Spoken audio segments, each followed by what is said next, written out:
Tewi nui tonu o Ngāti Maniapoto tēnā koutou katoa. I tangi ana ki o tātou mate.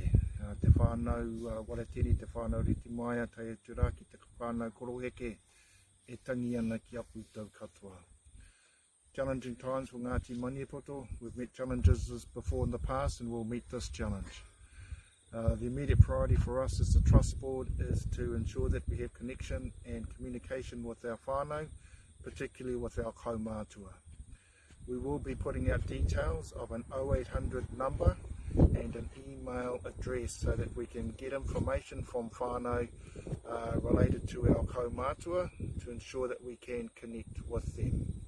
We know that many whānau are connecting with your kaumātua yourselves, ka pai, very keen for that to continue, but we want to ensure that if any of our kaumātua across the motu have needs, that we're able to connect with them and that we can work with government agencies and with others to provide services where those services are needed.